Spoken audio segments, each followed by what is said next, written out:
Hello friends, welcome back to my channel. और आज के इस वीडियो में हम सीखेंगे माइक्रोसॉफ्ट एक्सेल में डेटा को एंट्री करना। और एंट्री करके हम उसमें फॉर्मेटिंग करेंगे, जिसमें आएगा bold, italic, underline, border, highlight colour करना, टेक्स्ट कलर देना है या फॉन्ट का साइज बढ़ाना या घटाना, फॉन्ट का स्टाइल चेंज करना, कॉपी पेस्ट करना। मतलब ये सारा जो चीज़ें हैं उन सभी को हम आज की इस वीडियो में सीखेंगे। डेटा एंट्री करने से लेकर के उसको फॉर्मेटिंग करना, टेबल के फॉर्म में लाना, ये सब चीज़ को आज की इस वीडियो में कवर करेंगे। तो चलिए इस वीडियो को स्टार्ट करते हैं। और इससे पहले अगर आप इंट्रोडक्शन क्लास नहीं देखे हैं एक्सेल का, जिसमें हम बात किए हैं, हम सीखे हैं कि सेल क्या है, सेल एड्रेस क्या है या नेम बॉक्स क्या है, और डेटा टैब टूल्स क्या है, ये सभी चीज़ें अगर आपको देखना है, जानना है पहले तो आप पहले इसका पार्ट 1 क्लास को देखिए, जिसमें हम इस सभी चीज़ें के बारे में हम लोग सीख चुके हैं। और उस वीडियो का लिंक इस वीडियो का डिस्क्रिप्शन बॉक्स में दिया हुआ है। तो चलिए सबसे पहले हम लोग सीखते हैं यहाँ पर डेटा को एंट्री करना, और फिर उसमें फॉर्मेटिंग करेंगे। तो देखिए, सबसे पहले डेटा को एंट्री करने के लिए आपको क्या करना है कि उस सेल में आपको क्लिक करना है जिस सेल से आपको डेटा को एंट्री करना है। देखिए, हम यहाँ पर मौजूद जितने भी सेल हैं वहाँ पर डेटा हम एंट्री कर सकते हैं, लेकिन अगर ऐसा करते हैं तो हमारा डेटा प्रिंट आउट फॉर्मेट में नहीं बनेगा। यानी अगर हम यहाँ से लिखना स्टार्ट कर देते हैं, यहाँ से हम डेटा को एंट्री करते हैं, तो जब हम इसको प्रिंट करेंगे तो क्या होगा कि हमारा डेटा आधा एक पेज में प्रिंट होगा। ठीक है, मतलब पूरा वो एक पेज में नहीं आएगा, आधा हमारा एक पेज में आएगा, फिर आधा जो बचा हुआ हिस्सा है वो दूसरा पेज में आ जाएगा। इसीलिए हमें क्या करना है कि सबसे पहले हमें अपना जो सेल है उस सेल को उस जगह पे रखना है जहाँ पर से हमारा डेटा एंट्री करना है और प्रिंट में वो दिखे। तो यहाँ पर हम कर्सर को रखेंगे पहले A1 में, और यहाँ लिखेंगे SL नंबर। ठीक है, चलिए हम यहाँ पर SL नंबर लिखेंगे। फिर टैब करके हम आगे जाएंगे नेक्स्ट सेल में। नेक्स्ट सेल में जाना है तो टैब का यूज़ करेंगे। कीबोर्ड के ठीक आपका कैप्स लॉक के ऊपर में टैब का बटन दिखेगा, जिसमें अगर आप प्रेस करते हैं तो आप आगे का सेल में जा सकते हैं। और अगर आपको पीछे आना है, ठीक है, जैसे हमको B1 में अभी रिटर्न आना है, तो हम क्या करेंगे, शिफ्ट के साथ में टैब करेंगे। शिफ्ट टैब करेंगे तो वापस हमारा सेल में आ जाएगा जहां से वो स्टार्ट किया गया था।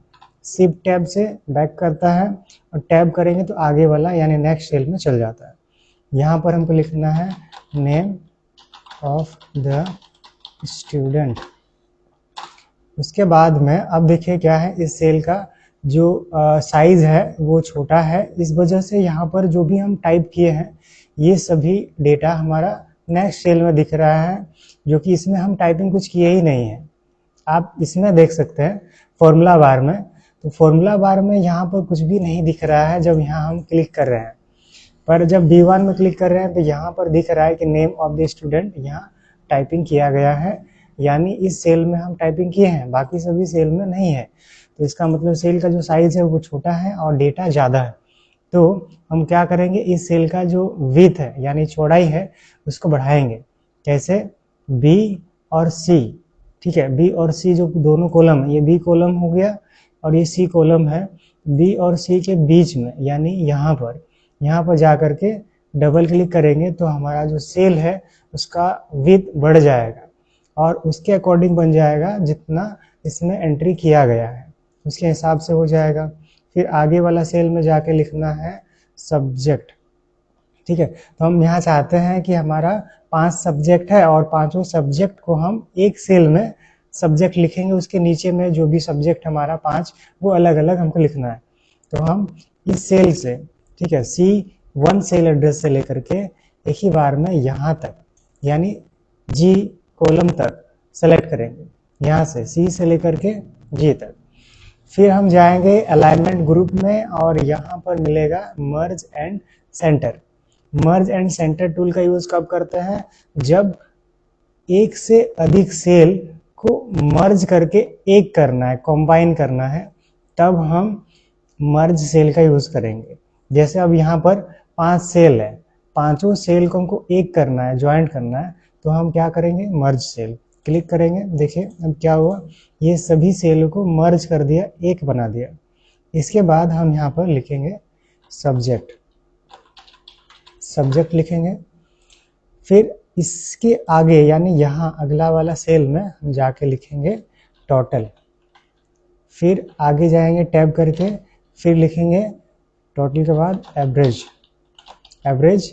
फिर आगे जाएंगे, फिर यहाँ पे लिखेंगे ग्रेड, ग्रेड। हो गया। अब क्या है कि हमको यहाँ से इन सभी सेलों को सेलेक्ट करना है और उसके बाद में अब जाएंगे फॉन्ट ग्रुप में। यहाँ पर मिलेगा बॉटम बॉर्डर। बॉटम बॉर्डर में यहाँ बॉटम बॉर्डर के अलावा ऑल बॉर्डर मिलेगा। जैसे आप क्लिक करेंगे साइड में, bottom border, top border, left right border, no border, outside, all border, मतलब ये सारा बॉर्डर्स आपको अलग अलग सेपरेट देखने को मिलेगा। अब जिस टूल का यूज करना चाहेंगे उसमें सेलेक्ट करना पड़ेगा। अब यहाँ से हम ऑल बॉर्डर करेंगे, तो ऑल बॉर्डर जैसे करेंगे हमारा पूरा जो डेटा है वो सब टेबल का फॉर्मेट में और बॉर्डर में आ जाएगा। फिर इसमें सब्जेक्ट जहाँ लिखा है उसमें 5 सब्जेक्ट है हमारा, तो पांचों सब्जेक्ट का नाम यहाँ पर एंट्री करेंगे। जैसे कि हिंदी, तो HND शॉर्ट में लिखेंगे, टैब इंग्लिश ENG टैब, उसके बाद में SST टैब करेंगे। फिर लिखेंगे यहाँ पर मैथ, फिर टैब करेंगे और क्या है साइंस SCI लिखेंगे। तो अब यहाँ जो भी सब्जेक्ट है हमारा वो हम अलग अलग सेल पे लिख दिए हैं। इसके बाद अब इन सभी हेडिंग को हम सेलेक्ट करेंगे और फॉन्ट ग्रुप में बोल्ड करेंगे। बोल्ड का यूज करेंगे, इससे क्या होगा, ये हमारा जो हेडिंग है वो डार्क हो जाएगा। देख सकते हैं ये डार्क हो गया। अगर हम बोल्ड को हटा देंगे तो ये नॉर्मल दिख रहा है, इसको हम बोल्ड में क्लिक करेंगे, देखिए ये डार्क हो जाएगा। इसके बाद में हम इसको अलाइनमेंट में जाकर सेंटर कर देंगे, यानी बीचों बीच में ला देंगे।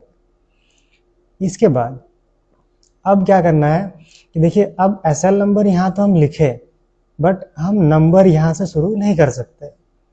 ठीक है, अगर हम नंबर यहाँ से स्टार्ट करते हैं 1 2 3, फिर हमारा 1 यानी नाम यहाँ लिखना पड़ेगा। फिर जब हम यहाँ नाम लिखेंगे स्टूडेंट का, तो उसका हिंदी का नंबर हम यहाँ नहीं लिख सकते, क्योंकि हिंदी हमारा हेडिंग है। हेडिंग के नीचे में हमारा जो हिंदी का नंबर है, हिंदी का जो मार्क्स है, वो लिख सकते हैं। तो इसलिए हम इस लाइन में यानी इस रो में नहीं लिख सकते, हमको लिखना होगा यहाँ से। ठीक है, SL नंबर 1, फिर नाम, फिर उसका हिंदी में कितना मार्क्स आया है, अंग्रेजी में कितना आया, SST में कितना आया, मैथ में कितना आया, ये हम इस रो में लिख सकते हैं, पर इसके ऊपर वाला में नहीं लिख सकते। तो अब यहाँ पर एक खाली दिख रहा है, इसको हमको क्या करना है, ज्वाइंट करना है आपस में। SL नंबर जहाँ लिखा हुआ है, उसके बाद उसके नीचे वाला सेल दोनों को मर्ज करना है, ज्वाइंट करना है। तो इन दोनों को हम सेलेक्ट करेंगे, उसके बाद में merge cell centre, merge and centre में जाएंगे, तो हमारा ये मर्ज हो जाएगा। ठीक है, फिर नेम ऑफ द स्टूडेंट को सेलेक्ट करेंगे यहाँ से और मर्ज एंड सेंटर में जाएंगे, यहाँ पर भी मर्ज हो गया। और सब्जेक्ट और हिंदी इंग्लिश इन सब को मर्ज नहीं करना है, ये अलग अलग ही रहेगा। बस खाली हम SL नंबर को, नेम ऑफ द स्टूडेंट, इन सबको किए। फिर उसके बाद में हम इसे यहाँ से मिडिल अलाइन कर देंगे। तो इससे क्या होगा, ये जो सेल है जिसको हम मर्ज किए थे उसके बीचों बीच में वो SL नंबर और नेम ऑफ द स्टूडेंट आ जाएगा। वैसे ही टोटल में भी करना है, टोटल को सेलेक्ट करेंगे, टोटल जहाँ लिखे हैं उसके नीचे वाला सेल दोनों को फिर मर्ज करके इसे मिडिल अलाइन करना है। सेम एवरेज में भी करना है, सेलेक्ट मर्ज इन सेंटर, मिडिल अलाइन, सेलेक्ट मर्ज इन सेंटर और मिडिल अलाइन कर देना है। अब ये हमारा हेडिंग क्लियर बन गया। इसके बाद हम यहाँ से एंट्री करना स्टार्ट कर सकते हैं। अब यहाँ पर 1 2 3 4 5 6 टाइपिंग करके हमको जितना एंट्री करना है वो टाइपिंग करेंगे, लेकिन इसमें हम एक एक करके SL नंबर यानी सीरियल नंबर को नहीं लिखेंगे। एक एक करके टाइप नहीं करेंगे, हमारा काफ़ी ज़्यादा समय लग जाएगा। तो हम क्या करेंगे कि यहाँ पर पहला वाला सेल में 1 लिखेंगे, फिर सेकंड वाला में 2 लिखेंगे, उसके बाद में 1 और 2 दोनों को सेलेक्ट करेंगे, 1 और 2, ये ध्यान देना है, ठीक है। 1 और 2 दोनों लिखना है पहले, उसके बाद में दोनों सेल को सेलेक्ट करना है एक साथ। फिर यहाँ पर नीचे में आपको प्लस का एक सिंबल दिखेगा, ठीक है, इसमें जा करके क्लिक करके रखना है और उसको ड्रैग करते हुए नीचे जितना आपको एंट्री करना है वहाँ तक आपको लाना है, और जो हम लेफ्ट क्लिक किए तो उसको छोड़ देना है, ठीक है। यानी वहाँ से सेलेक्ट करना है, फिर वहाँ माउस का लेफ्ट क्लिक को प्रेस करके रखना है और ड्रैग करते हुए जाना है जहाँ तक आपको ले जाना है, यानी जहाँ तक आपको एंट्री करना है। सेलेक्ट करके यहाँ से ड्रैग करते हुए हम जाएंगे, फिर वहाँ पर जाके छोड़ देंगे, ठीक है। तो ये एसएल नंबर हमारा कंटिन्यू आ जाएगा, फिर आप इसे यहाँ से सेंटर कर देंगे। अब इसमें आता नाम, अब नाम एंट्री करेंगे। चलिए, राजेश कुमार, फिर दिनेश महातो, ठीक है। इंटर करेंगे नेक्स्ट सेल में जाने के लिए, यानी नीचे जाना है तो इंटर करके जाना पड़ेगा। जैसे हम यहाँ पर लिखेंगे उत्तम कुमार, फिर एंटर करना है नीचे वाले सेल में आने के लिए। अब टैब नहीं करेंगे, टैब अगर करते हैं फिर उसके आगे यानी नेक्स्ट कॉलम वाला सेल में चल जाएगा, यानी जैसे बी कॉलम में अभी हम एंट्री कर रहे हैं, पर जब टैब करेंगे तो क्या होगा, ये हमारा सी कॉलम में चल जाएगा, फिर डी कॉलम में चल जाएगा यहाँ से, ठीक है। तो आगे चल जाएगा। हमें क्या करना है, नीचे एंट्री करना है नेम, तो हमें इंटर करके जाना पड़ेगा। चलिए हम यहाँ पर लिख देते हैं ओपना महातो, रमेश टूडू, मनोज नायक, प्रकाश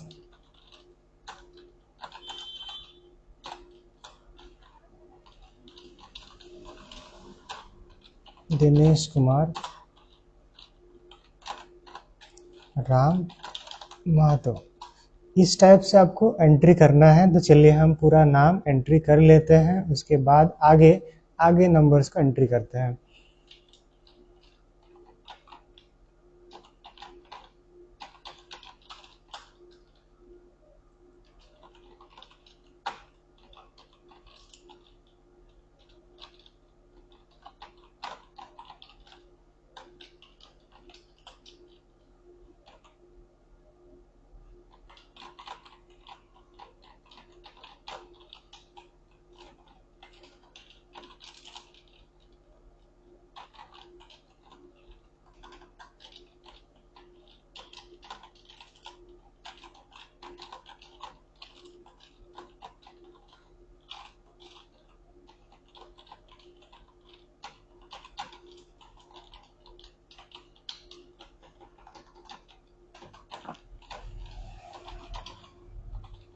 ठीक है।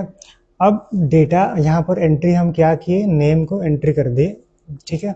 इस टाइप से आपको नाम सबको एंट्री कर लेना है। उसके बाद आप आएंगे यहाँ पर जहाँ सब्जेक्ट आप लिखे हैं, तो हिंदी में कितना मार्क्स आया है राजेश का, वो नंबर आप लिखेंगे इसमें। चलिए 65 लाया है राजेश हिंदी में। इंग्लिश में कितना लाया है 75, एसएसटी में 45, मैथ में 69 और साइंस में लाया है 57। ये हो गया राजेश का, ठीक है। इसी टाइप से हम दिनेश का एंट्री करेंगे। 55 लाया हिंदी में, उसके बाद में अंग्रेजी में लाया 60 लाया है, एसएसटी में 69 लाया है, ठीक है। मैथ में 85 है, साइंस में 75। इस टाइप से एंट्री करना है। बाकी यहाँ पर हम इसको सेंटर करना चाहेंगे, इन सभी को हम सेलेक्ट कर देंगे, ठीक है। एक साथ हम इसको भी सेलेक्ट कर देते हैं ताकि ये सब भी हमारा सेंटर में हो जाए।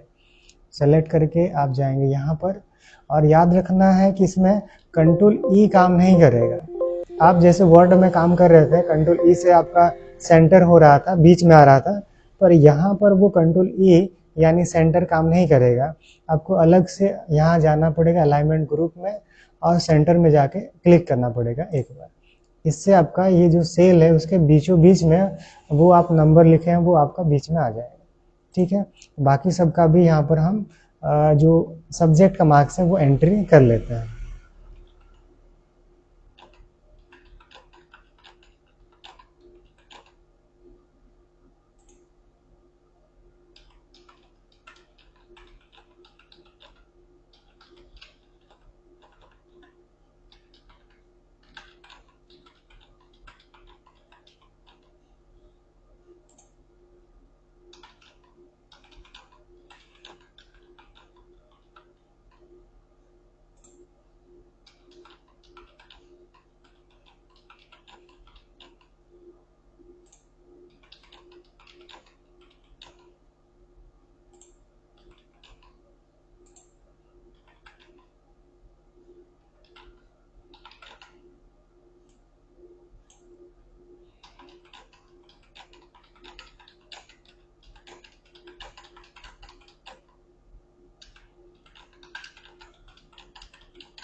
ठीक है।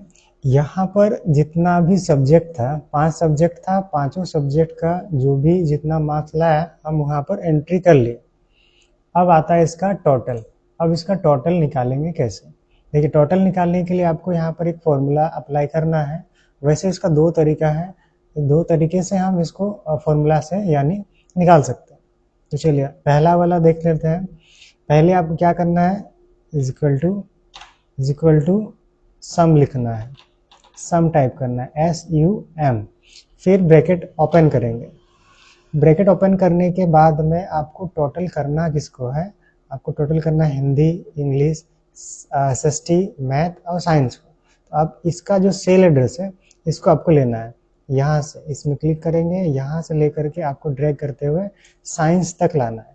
यानी यहाँ पर देखिए आपका आ गया रेंज, इसको बोलेंगे रेंज, C3:G3, यानी ये C3 आपका हिंदी का मार्क्स का सेल एड्रेस हो गया और G3 ये हो गया साइंस का मार्क्स का सेल एड्रेस। ठीक है, इसके बाद आप ब्रैकेट को क्लोज कर देंगे।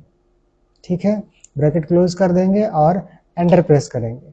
ये आ गया राजेश कुमार का टोटल मार्क्स। बाकी सबका टोटल निकालना है तो आप यहाँ पर जा करके इसमें डबल क्लिक कर देंगे। ठीक है, आपका टोटल आ जाएगा।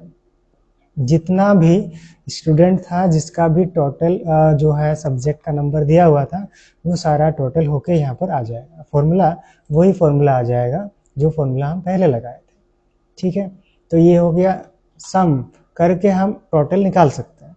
दूसरा तरीका है आपका कि आप इसमें अगर बराबर सम नहीं लिखते हैं, फिर सम करके ब्रैकेट ओपन करके रेंज नहीं लेते हैं, तो आप क्या करेंगे, आप बराबर देंगे पहले, फिर पहला वाला सेल यानी कि हिंदी का सेल एड्रेस लेंगे, प्लस फिर आप इसमें क्लिक करेंगे, फिर प्लस फिर आप इसमें क्लिक करेंगे, सेल एड्रेस सबको जोड़ेंगे। ठीक है, इसमें फिर आपका साइंस का सेल एड्रेस यहाँ दिख नहीं रहा है तो प्लस लिख के आप लिखेंगे यहाँ पर, ये है जी कॉलम में है और 3 सेल एड्रेस में है, बस एंटर कर देंगे, आपको यहाँ पर आ गया। अब इसको आप यहाँ से डबल क्लिक कर देंगे। देखिए टोटल आया है ना, तो बस इसमें थोड़ा सा टाइम लग रहा है। सम फॉर्मूला में उतना ज़्यादा टाइम नहीं लग रहा था, जैसा इसमें हर एक सेल को अलग अलग आपको प्लस प्लस करते हुए जाना पड़ेगा। फॉर्मूला ये भी एक तरीका है टोटल निकालने का, निकाल सकते हैं।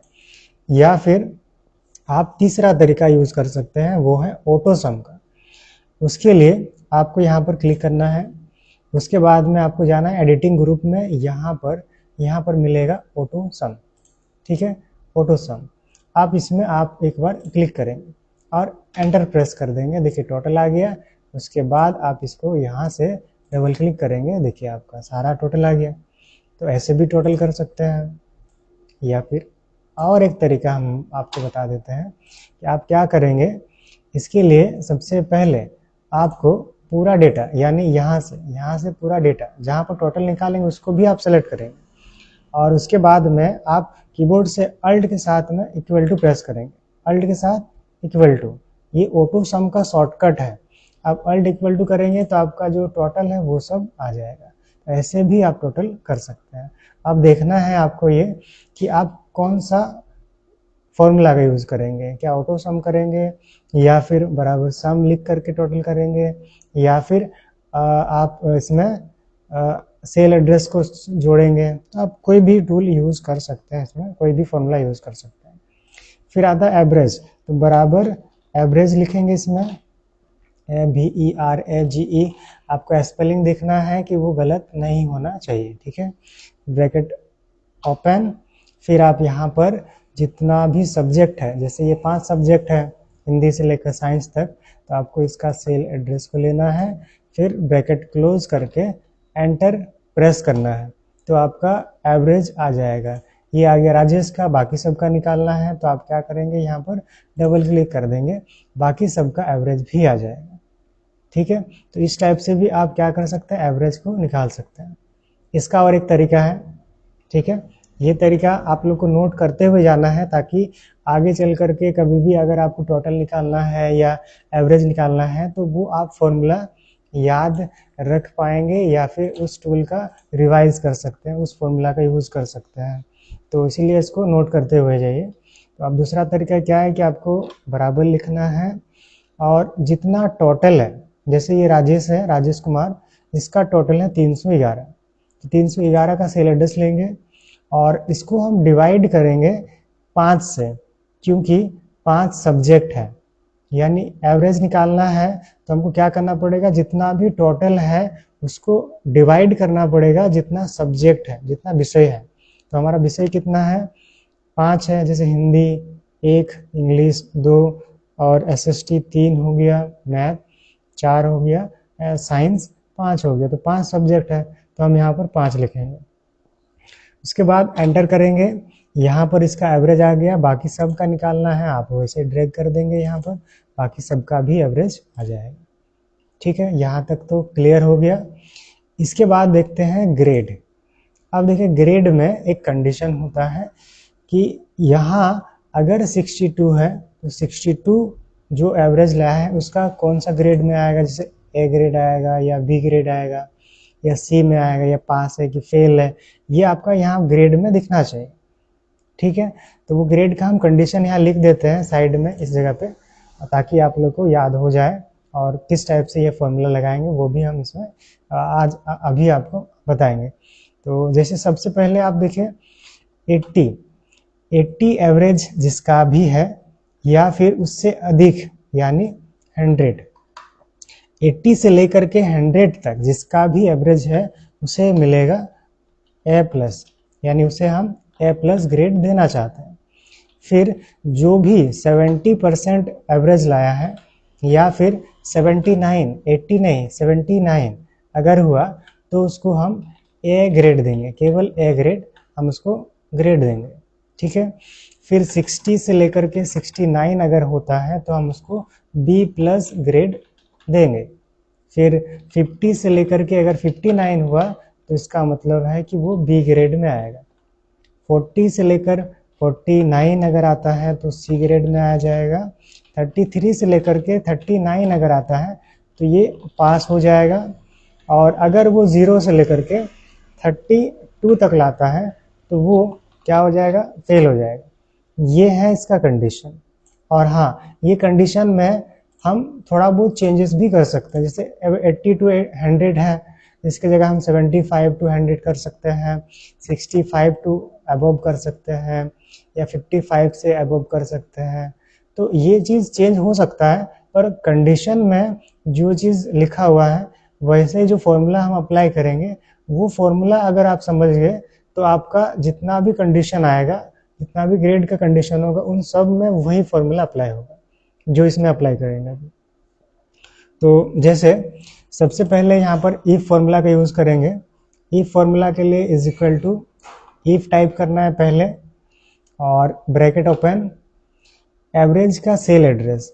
अब यहाँ पर राजेश कुमार का एवरेज है 62.2% इसका एवरेज है, तो इसका हम सेल एड्रेस लेंगे, यानी कि I3, इसका सेल एड्रेस है I3।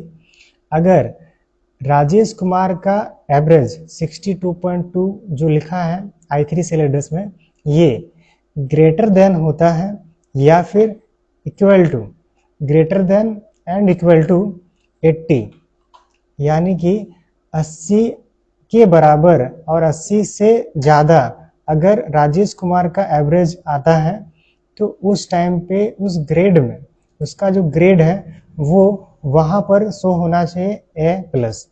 तो हम क्या करेंगे, कोमा, इन्वर्टेड कोमा, उसके बाद हम यहाँ लिखेंगे ए प्लस, इन्वर्टेड कोमा, फिर कोमा। यहाँ पर हुआ क्या कि I3 यानी राजेश का एवरेज अगर ग्रेटर देन है या इक्वल टू है 80% के, 80 के बराबर है या तो 80 से अधिक है, तो उसे ग्रेड ए प्लस मिलेगा। ये हुआ फर्स्ट कंडीशन। सेकंड है, अगर ऐसा नहीं हुआ, यानी 80 के बराबर नहीं हुआ या 80 से ज़्यादा नहीं हुआ, तो क्या होगा, तो उस टाइम पे फिर हम लगाएंगे इफ कंडीशन। तब यूज़ करेंगे जब यहाँ निश्चिंत नहीं है कि इसका एवरेज इतना ही है, 80 है या 70 है या 79, ये फिक्स नहीं है, हो सकता है 80 हो सकता है 50, 30, या हो सकता है 100, ये हो सकता है या निश्चित नहीं है, इसी वजह से इफ कंडीशन हम लोग यहाँ पर एक्सेल में लगाएंगे। तो फिर आगे ब्रैकेट ओपन, अब वही सेल यानी एवरेज का सेल एड्रेस लेंगे। एवरेज का सेल एड्रेस क्या है, I3 है, तो I3 हम यहाँ पर टाइप करेंगे। अगर यहाँ एवरेज का सेल एड्रेस नहीं दिख रहा है, जैसे अब जो फॉर्मूला हम यहाँ लिख रहे हैं, हमारा फॉर्मूला उस सेल के ऊपर आ गया है जिससे हमारा वो सेल दिख नहीं रहा है, तो उस टाइम पे हम क्या करेंगे, उस सेल का सेल एड्रेस को यहाँ पर टाइप करेंगे। ठीक है, इसका जो सेल एड्रेस है I3 है, तो I3 सेल एड्रेस हमें खुद से यहाँ पर टाइप करना होगा अगर नहीं दिख रहा है तो। फिर आगे जाकर यहाँ पर लिखना है greater than is equal to 70, क्योंकि 80 तो हो गया है, 80 अगर होता है तो उसको A+ ग्रेड मिलेगा। इसके बाद नेक्स्ट हमारा कंडीशन ऐसा है कि अगर 80 नहीं हुआ तो 70 के बराबर हो सकता है या तो 70 से ज़्यादा हो सकता है, 70 से अधिक हो सकता है। तो अगर ऐसा होता है तो हम वहाँ पर उसको A ग्रेड शो करेंगे, उसको क्या करेंगे, A ग्रेड शो करेंगे। इसीलिए यहाँ पर comma, inverted comma, A, close inverted comma और कोमा टाइप करेंगे। अगेन दोबारा इफ टाइप करेंगे, ब्रैकेट ओपन, फिर से यहाँ पर I3 टाइप करेंगे, एवरेज का सेल एड्रेस, फिर greater than is equal to यहाँ पर 60, क्योंकि 70 हो गया तो अब आएगा 60, तो 60 के बराबर या 60 से ज़्यादा, फिर क्या करेंगे, कोमा, इन्वर्टेड कोमा, ऐसे क्या मिलना चाहिए, B+, फिर इन्वर्टेड कोमा, फिर कोमा।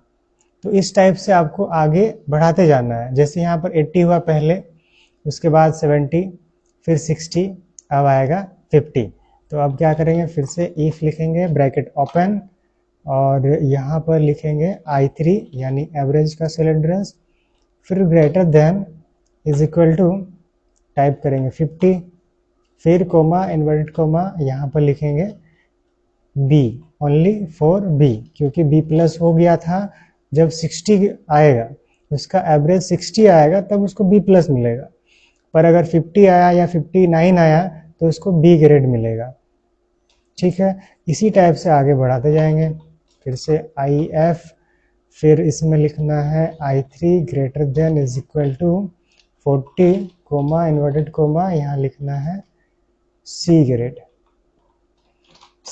फिर से IF, ब्रैकेट ओपन, इफ, फिर यहाँ पर I3 greater than is equal to 33, comma, inverted comma, pass. अगर 33 और 33 से अबव 39 अगर आता है तो उसका रिजल्ट यानी उसका जो ग्रेड है वो वहाँ पर क्या दिखना चाहिए, पास दिखना चाहिए। और इसके अलावा जितना भी स्टूडेंट है और उन सब का मार्क्स 33 से नीचे है, यानी उसका एवरेज 33 से नीचे है, तब उसे हम डायरेक्ट फेल कर देंगे। तो उस टाइम पे हम क्या करेंगे, इन्वर्टेड कोमा, फिर यहाँ पर फेल टाइप करेंगे, फेल, इन्वर्टेड कोमा, और जितना भी यहाँ पर कंडीशन लगा है उतना ही हमें ब्रैकेट क्लोज भी करना होगा। तो यहाँ पर I3 लिखा हुआ है एक बार, फिर यहाँ है 2, 3, 4, 5, 6, यानी 6 जगहों पर हम फॉर्मूला लगाए थे और 6 जगहों पे ब्रैकेट ओपन हुआ है। इसका मतलब है कि हमें लास्ट में फॉर्मूला के एंड में हमें ब्रैकेट बंद भी उतना ही करना है जितना ओपन हुआ है। तो 6 बार ओपन किए हैं तो 6 बार क्लोज करेंगे। 6 टाइम यहाँ पर ब्रैकेट को क्लोज किए हैं। उसके बाद हम फाइनली यहाँ पर एंटर प्रेस करेंगे। तो यहाँ पर इसका राजेश कुमार का ग्रेड आ गया है B+। क्यों? क्योंकि 62.2% इसका एवरेज है और इसका मतलब होता है कि इसे B+ ग्रेड मिलेगा। ठीक है, बाकी सब में देखना है तो हम क्या करेंगे, इस फॉर्मूला को बाकी सब में अप्लाई करने के लिए यहाँ से जा करके ड्रैग कर देंगे, यहाँ से ड्रैग कर देंगे। ठीक है, अब देखिए यहाँ पर क्या हुआ, किसी का A आया, किसी का B आया, किसी का B+ आया है, है ना। तो अब यहाँ पर इसका मार्क्स देखते हैं। जैसे इसका है उत्तम कुमार का 75% एवरेज आया है, इसका मतलब ग्रेड ए। यहाँ पर भी देख सकते हैं 70 to 79 क्या मिलेगा, ए, तो यहाँ पर ए ग्रेड में आ गया। ठीक है, और बी प्लस किसको मिला है, जो 60 से लेकर के 69 आया। तो देख सकते हैं यहाँ पर 63 है, यानी 60 से 69 के बीच में है। अगर 69 भी हुआ तब भी उसको क्या मिलेगा, बी प्लस।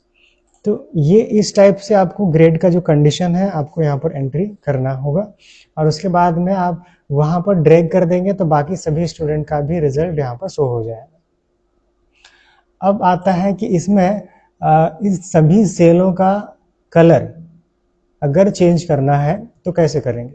सबसे पहले हेडिंग को हम सेलेक्ट करेंगे, और हेडिंग को थोड़ा सा अलग दिखाना चाहते हैं। जैसे नॉर्मल डेटा है तो नॉर्मल डेटा का जो हेडिंग है, तो हेडिंग थोड़ा सा अलग दिखना चाहिए, डिफरेंट दिखना चाहिए। तो उसके लिए हम इन सभी को सेलेक्ट करेंगे और जाएंगे फॉन्ट ग्रुप में, यहाँ पर मिलेगा फिल कलर। फिल कलर में क्लिक करेंगे और यहाँ पर आपको थीम कलर मिलेगा और स्टैंडर्ड कलर मिलेगा। स्टैंडर्ड कलर का भी चाहे तो यूज़ कर सकते हैं, या फिर आप थीम कलर से भी कोई एक कलर सेलेक्ट कर सकते हैं। और बाकी नॉर्मल डेटा को आप सेलेक्ट करके इसको नॉर्मल थीम कलर चेंज कर देंगे। इसका यही फिल कलर में जाके नॉर्मल थीम कलर यहाँ डाल देंगे। ठीक है, पर यहाँ पर एक चीज़ हम लोग डालना भूल गए हैं, वो क्या है कि इस पूरा डेटा का टाइटल क्या होगा, यानी इसका हेडिंग क्या होगा। तो वो हेडिंग अगर डालना भूल गए हैं और हमारा ऊपर में जगह नहीं है जहाँ पर हम उसका हेडिंग लिख सकते हैं, तो उसके लिए क्या करेंगे, कॉलम या रो हमें इंसर्ट करना पड़ेगा। वैसे यहाँ पर रो इंसर्ट करना होगा क्योंकि यहाँ रो है ही नहीं। तो हम रो नंबर 1 में क्लिक करेंगे, उसके बाद में राइट क्लिक, रो नंबर 1 और राइट क्लिक करेंगे, और यहाँ पर इंसर्ट लिखा होगा, इसमें क्लिक करेंगे। अब देखिए क्या हुआ कि रो नंबर 1 के ऊपर में एक नया रो आ गया है जो कि एकदम ब्लैंक है। तो इस ब्लैंक रो में हम सेलेक्ट करके क्या करेंगे, पहले तो मर्ज कर लेंगे यहाँ से और ऑल बॉर्डर कर देंगे। इसमें लिखेंगे मार्कशीट। ठीक है, क्योंकि ये मार्कशीट बनाया है तो इसका जो नाम होगा ये मार्कशीट होगा। तो यहाँ पर हम मार्कशीट लिखेंगे, मार्कशीट हो गया। अब इसमें मार्कशीट को सेलेक्ट करके हम इसका साइज को यहाँ से इंक्रीज कर देंगे और बोल्ड करके इसका कलर हम चेंज कर देंगे। ठीक है, तो ये हो गया एक डेटा एंट्री जिसमें हम फॉर्मेटिंग भी किए हैं और 3 फॉर्मूला सीखे हैं, जिसमें पहला आता है सम, यानी जोड़ने के लिए यूज़ करते हैं, एवरेज और ग्रेड। ये तीनों फॉर्मूला बहुत ज़्यादा काम आता है। जब आप मार्कशीट बनाएंगे तो आपको टोटल करना होगा, उसका औसत निकालना पड़ेगा यानी एवरेज निकालना होगा, और ग्रेड भी निकालना है। तो ग्रेड का कंडीशन हो सकता है अलग हो, सेम नहीं रहेगा। तो आप कैसे उस फॉर्मूला को यहाँ पर एंट्री करेंगे, ये सभी चीज़ें हम लोग इस वीडियो में सीखे हैं, और आने वाले वीडियोस में हम सीखेंगे। इसमें मौजूद जितने भी टूल हैं, जैसे कंडीशनल फॉर्मेटिंग हो गया और क्लियर ऑल फॉर्मेटिंग हो गया, या फिर हमारा इसमें पिवोट टेबल हो गया, चार्ट हो गया, कॉलम हो गया, स्लाइसर हो गया, या हाइपरलिंक हो गया, जो काफ़ी ज़्यादा यूज होता है एक्सेल में। तो उन सभी चीज़ों को आने वाली वीडियो में हम लोग सीखेंगे। तो चलिए मिलते हैं अगले किसी नए वीडियो में।